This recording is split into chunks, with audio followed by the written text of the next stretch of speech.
दोस्तों भीमराव जी आम्बेडकर आए हैं दीक्षा भूमि, और जहाँ पर अंडरग्राउंड पार्किंग बनाई जा रही थी वहाँ का निरीक्षण कर रहे हैं और देख रहे हैं यहाँ पर कि किस तरह से अंडरग्राउंड पार्किंग जो है वो बनाई गई थी, कितना गहरा खोदा गया था इस तरह से, सब मुआवजा करने के लिए यहाँ पर आए हुए। और आप देख सकते हैं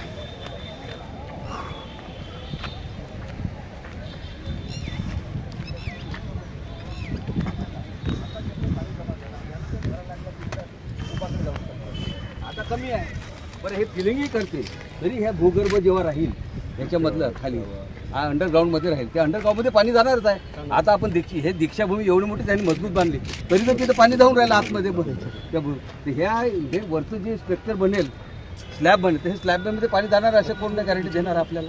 तर त्या हे सांगतायत ते खोटं आहे, बिलकुल हे पिलर्स आहे, या पिलरवरती इमारत उभी करणार। बरोबर आहे। पार्किंग असती तर वन स्लॅब असं जायला पाहिजे होतं, 4 टोकाला 4 आणि बाकी वॉक्यूम म्हणजे रिकामा, मग पार्किंग होती।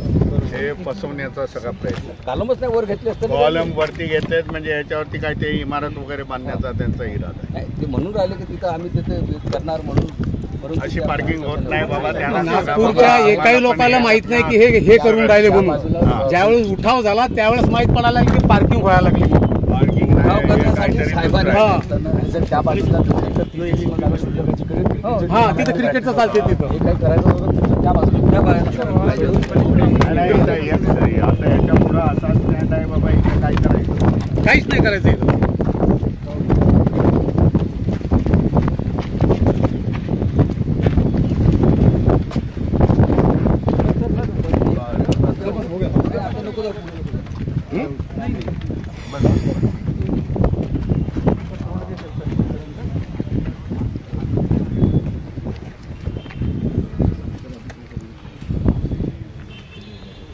आता एवढी लाखो लोक येतील, राहतील कशी काय, बिलकुल सर, थांबतील कशी काय।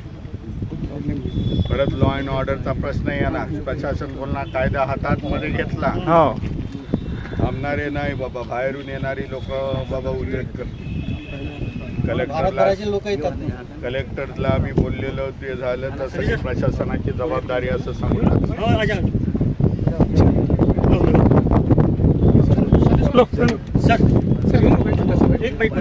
पायनी गेली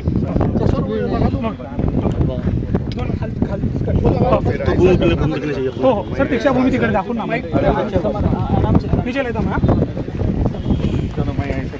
सर, खालती येऊन जा, खालती येऊन जा सर तुम्ही खाली या, या तुम मागे नाही सर, कोणा मागू यार आता चलो चलिए, मैंने लगाए सर, ऊपर लो माइक, चलो नीचो सर इकडे बघा। सर 1 तारखेला झालेल्या संघर्षानंतर आज आपण पाहणी करायला आलेले आहात, काय सांगाल, काय निदर्शनास आलं? 1 तारीखला जो झाला तो उद्रेक होता आंबेडकर समाजाचा, आंबेडकर अनुयायाचा। व्हॉट्सअपच्या माध्यमातून हे संपूर्ण देशभरामध्ये गेलं आणि तेव्हा लोकांना जागृत झाले आणि लोकांनी इकडे आलेले आहेत आणि उद्रेक झाला। हे स्टॉप करा, दीक्षाभूमीचं पावित्र्य भंग करू नका, अशा प्रकारचा संदेश घेऊन इथे हजारोच्या संख्येने लोक आले। या स्मारक समितीच्या ट्रस्टीजना त्यांनी निषेध केला, येथील प्रशासनाचा निषेध केला, कारण ही जागा स्मारक समितीच्या मालकीची नाही, हा ट्रस्ट आहे आणि ह्या ट्रस्टचे सगळे सदस्य म्हणजे डॉक्टर बाबासाहेब आंबेडकरांना मानणारे आंबेडकरवादी, बौद्ध धर्मीय, ह्या सगळ्यांची मालकी ह्या दीक्षाभूमीच्या ट्रस्टवरती आहे, दीक्षाभूमीशी निगडीत आहे। त्यांना न विचारात घेता एवढा मोठा डिसिजन का घेतला? आज प्रशासन आणि दीक्षाभूमीची ट्रस्टी जे लबाड आहेत, चोर आहेत, मिंदे आहेत, आर्थिक व्यवहार बघतायत ह्या दीक्षाभूमीमधून, त्यांचा निषेध करण्यासाठी, हे संपूर्ण थांबवण्यासाठी दीक्षाभूमी जशी होती तशी परत करा ही मागणी आहे। मी आज कलेक्टर, पोलीस कमिशनर, सामाजिक न्याय जे बांधकाम करतायत ते नागपूर NIT यांच्या सगळ्यांशी भेट घेतली. त्यांच्यासमोर माझं लेखी निवेदन दिलेलं आहे. मागणी एवढीच आहे की येणाऱ्या दिवसामध्ये धम्मचक्र परिवर्तन दिन महिन्याभरामध्ये आहे. लाखोचा जनसमुदाय पुन्हा येणार. दीक्षाभूमीची छेडछाड झाली त्याच्यामुळे अधिक संख्येने येणार आणि अशा लोकांची व्यवस्था झाली नाही तर चेंगराचेंगरी झाली. जे उत्तर प्रदेशमध्ये हथरसमध्ये घडलं ते घडलं तर ह्याला जबाबदार कोण? तर प्रशासन ह्याला जबाबदार असेल असं मी सांगण्यात आलेलं आहे. म्हणून 15 दिवसाचा अल्टिमेटम दिलेला आहे. 15 दिवसामध्ये हे फिलअप सगळं करून टाकावं. दीक्षाभूमी जशी आहे तशी द्यावी. भारतीय बौद्ध महासभेची दीक्षाभूमीची कागदपत्र मी कलेक्टरना सोपवणार आहे. दीक्षाभूमी ही त्या काळी देखील भारतीय बौद्ध महासभेच्या कागदोपत्री आहे. पुन्हा ही दीक्षाभूमी भारतीय बौद्ध महासभेला मिळावी म्हणून प्रशासनाचं मी आव्हान केलेलं आहे. आम्हाला सहकार्य करा. कारण महाराष्ट्र सरकारची कागदोपत्र आहे की माझ्या घरची नाही अशा प्रकारची हे केलेलं आहे. या सगळ्याचा मी ट्रस्टीचा तेथील ट्रस्टीचा निषेध करतो. प्रशासनाचा निषेध करतो. सर, आंबेडकरी अनुयायांना उद्रेक करण्याची वेळ का आली, का वाटते? गेल्या 3 महिन्यापासून आंबेडकर अनुयायी बरेचसे माझ्याशी होते. इलेक्शनचा पिरियड होता म्हणून ते लक्ष देता आलं नाही. परंतु आंबेडकर अनुयायी त्यांच्या संस्था छोट्या मोठ्या असतील ते दीक्षाभूमीच्या ट्रस्टीशी भेटत होत्या. त्यांच्याशी बोलत होत्या. आमचे भारतीय बौद्ध महासभेचे पदाधिकारी भेटत होते. परंतु हे ॲरोगंट आहेत दीक्षाभूमीचे हे म्हातारे ट्रस्टी. सरकारचा पाठिंबा असल्याशिवाय एवढं सगळं षडयंत्र होऊच शकत नाही.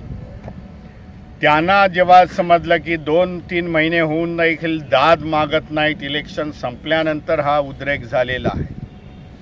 बाबासाहेबांच्या दीक्षाभूमीला बाबासाहेबांच्या 52 वर्षांनी पुनीत झालेली दीक्षाभूमी त्याच्याशी जर गडबड करेल, त्याच्यावरती जर असे अन्याय अत्याचार जर या दीक्षाभूमीवरती करणार असाल तर ही जनता ऐकणारी नाही. आज जे आले 1 जुलैला हे नागपूरवासी आंबेडकरवादी होते.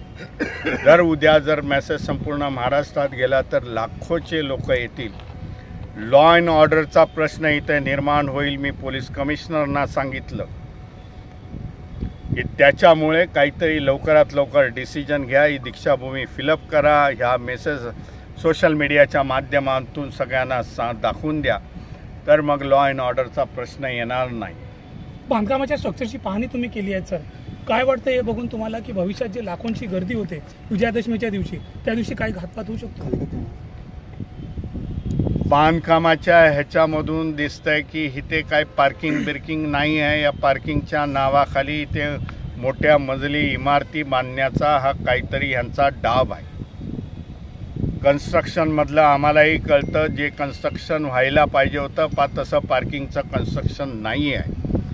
एवढे पिलर्स आणि स्तंभ उभे केले आहेत याच्यावरती काहीतरी दुसरं करण्याचा डाव आहे. सरकार काहीतरी आंबेडकर अनुयायांशी खेळ करत आहे.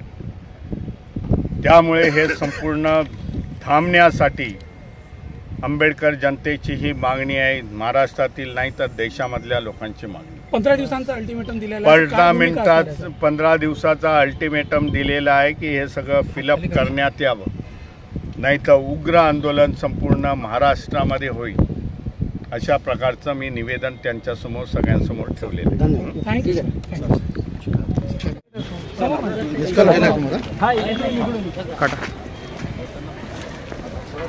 कोणतं चॅनल आहे तुमचं? साध्या रस्त्याने जायचं.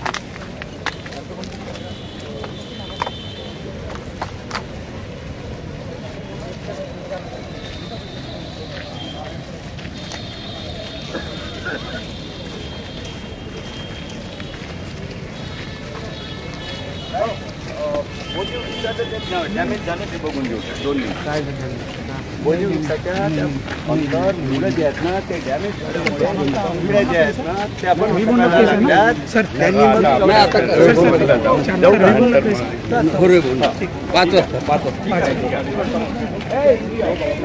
राहू द्या चला आपण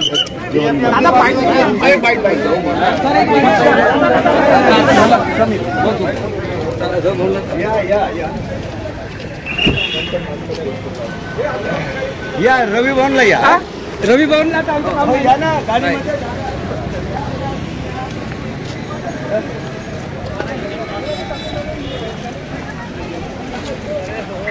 रवी बोलला